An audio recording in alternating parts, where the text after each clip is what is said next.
Danielle Smith fires back at Liberals as Wab Kinew unleashes emotions on live press.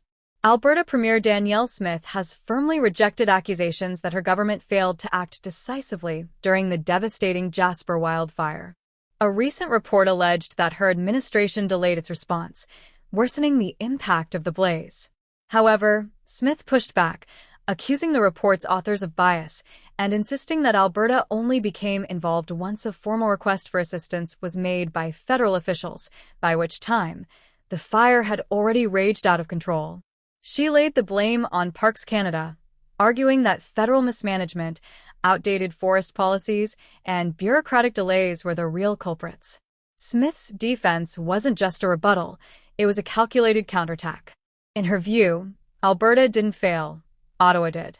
She reminded the public that her province manages hundreds of wildfires each year without needing approval from federal authorities.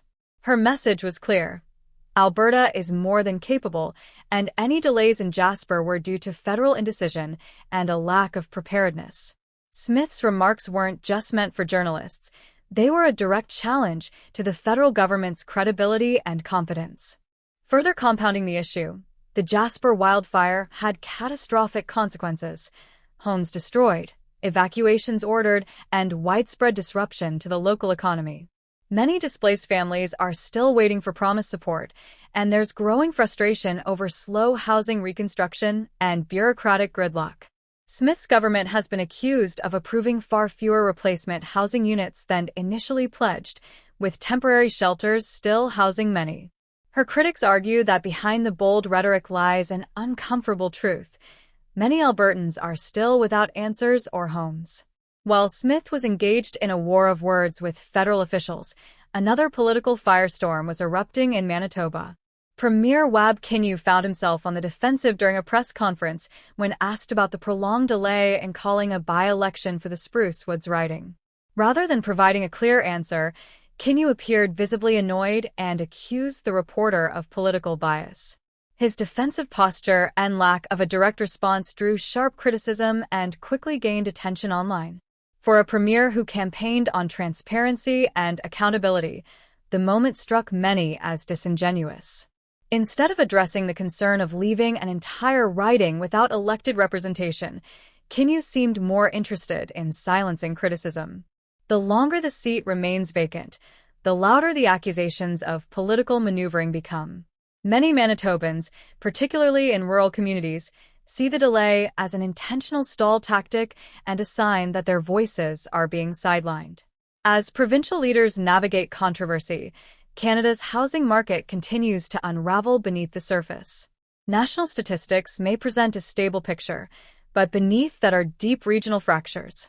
Prices in British Columbia and Ontario have seen sharp declines, while provinces like Alberta and Nova Scotia are experiencing spikes in demand as Canadians flee unaffordable urban centers.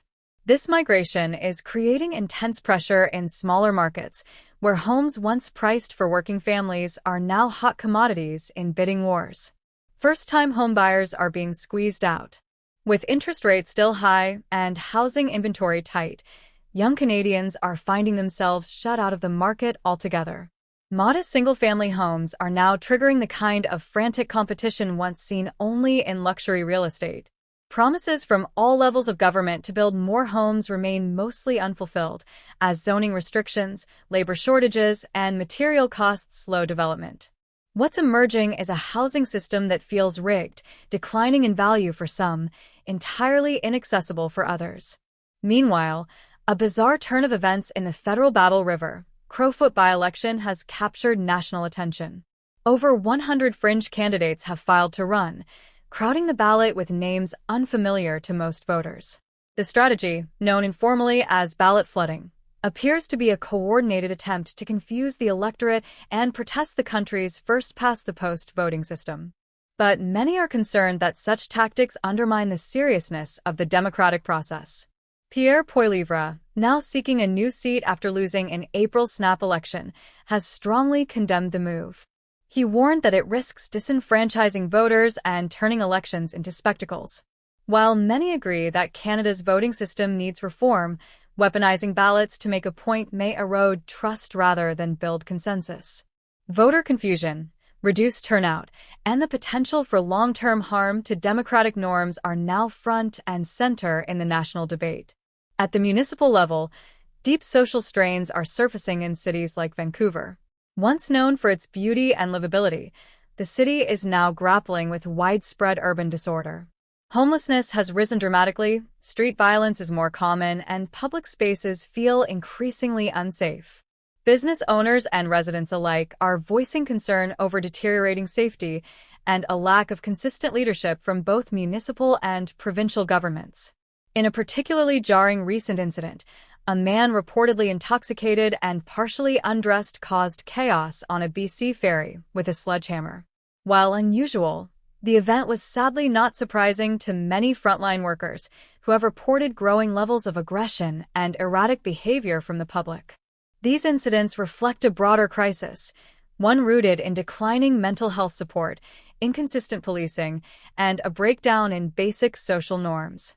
The cumulative effect is a population that feels increasingly unsettled. All of this is happening under the new leadership of Prime Minister Mark Carney, who took office promising competence, economic recovery, and national unity. His background as a central banker brought hope to some, but the challenges he faces are nothing short of monumental. From wildfire management and housing gridlock to political disruption and urban decay, the nation's issues are varied and complex.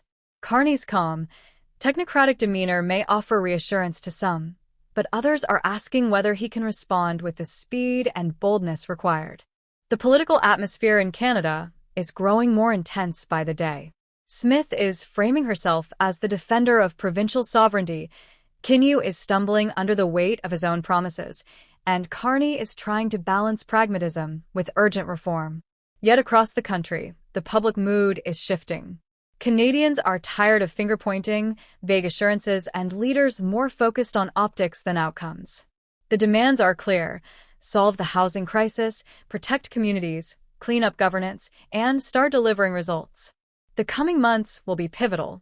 Leaders will either rise to meet the moment or be swallowed by it. Canadians are watching closely, and their patience is wearing thin. The firestorms, literal and political, aren't going away anytime soon.